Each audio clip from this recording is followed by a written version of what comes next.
Hi everybody, what are we going to discuss in today's video? The topic we are going to discuss in today's video is 3 points with respect to distress and urgency. First, let us see a bit of detailed analysis, or let us see what the regulation says in acknowledging a distress relay, whether you receive it in VHF or MF, and the second sequence will be for in HF. And the third point we are going to discuss is about the transmission of the urgency message and its cancellation. Before proceeding any further, let me ensure you one thing, that whatever the inputs I am giving is based on the documented evidence. Wherever applicable or possible, I am giving cross-reference to the COMSAR documents or the SOLAS reference or the ITU regulations. With my limitations, I am trying to give the more information to the candidates and the students so that they might be well aware of such a situation. Most of the times I have come across situations where the students say that this is not part of the syllabus and GMDSS is only 0.1% of the COC. I do agree. Let us imagine a situation.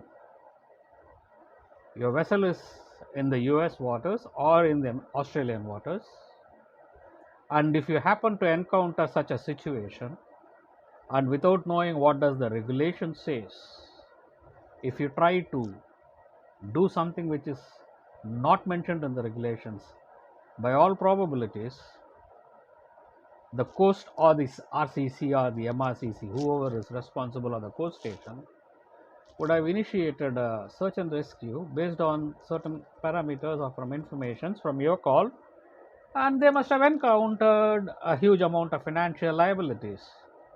And if turns out to be false or not proper, there is every possibility that the expenses might be transferred to your company. And what happens?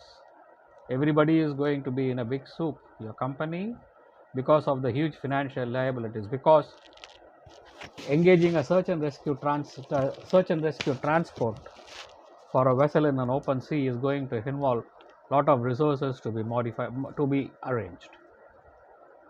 So let us be clear in this. All information I am providing you is with reference to COMSAR, SOLAS or ITU. Now let us take the first instance. Actions by ships upon reception of a VHF or MFDAC distress alert.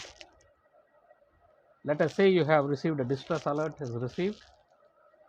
You are listening on channel VHF channel 16 and 218 kHz for 5 minutes. The first condition is the alert acknowledged by CS or an RCC? What do you mean by CS here? CS is a coast station and RCC is the Rescue Coordination Center. And if you say it is not received, no acknowledgement received, and what is your action? Are you continuing to have any distress traffic in progress? If you say no, the situation, the distress call, is it being repeated or continuing? And if that answer for that is also no, what you have to do?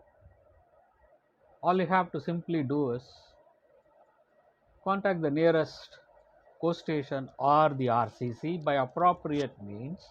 It can be by VHF, it can be by MF, it can be by SATCOM-C, and inform the coast station of a distress alert being received. In no circumstances a vessel is expected to acknowledge a distress alert received which is not being acknowledged by a CS or an RCC. Now comes the question, what happens then?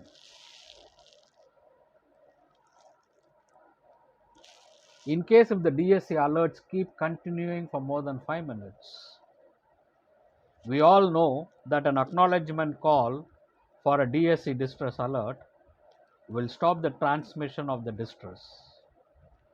So what we have to do is, with the consent of the MRCC or the CS, you may transmit an acknowledgement call.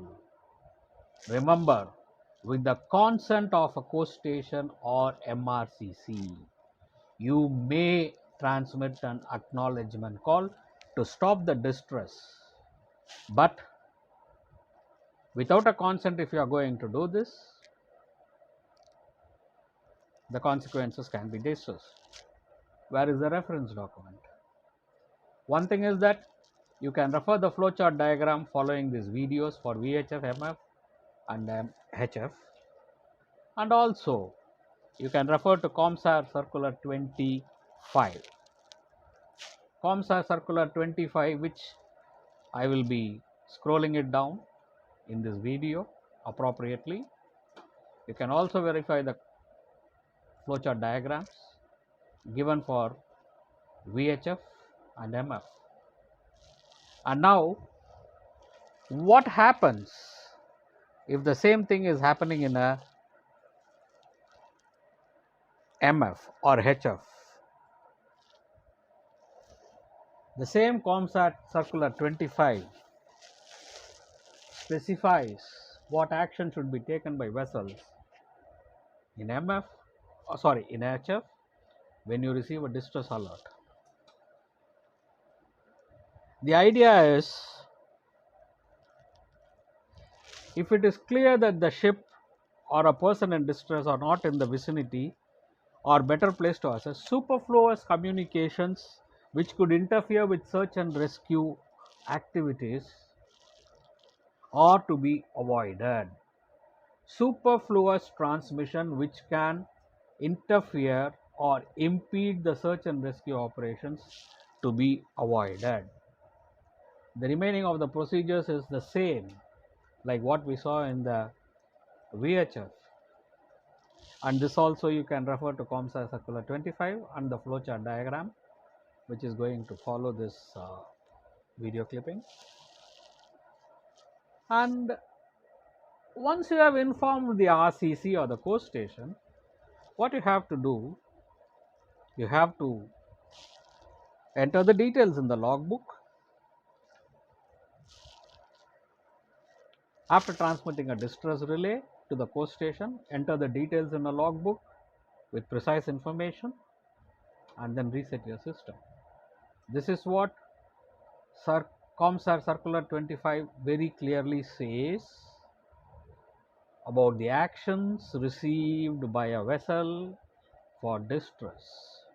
So next time when a question comes in the examination, you can be 100% confident, and maybe you can even be armed with this information so that wherever it is required, this information can be produced. Remember, it is COMSAT Circular 25 for both MF and VHF on channel 16, channel 71, DSC and 2187.5 and 2182. But the procedures are the same with a slight modification when it comes to HF. Your 4207.5 or 6312 or 8414 or 12577 and 16804.5. Now, the next point what we are going to see is an urgency message. You are in a vessel where you encounter a medical situation or a medical evacuation situation, and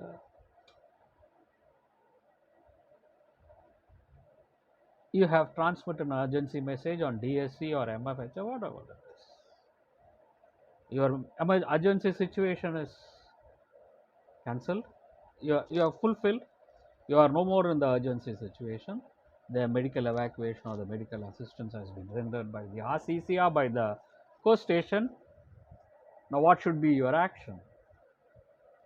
The regulation very clearly says, the ITU extract very clearly says that it is the responsibility of the station who has transmitted an urgency message or a call has to initiate a CQ call or a general call to all stations and they have to cancel the urgency message.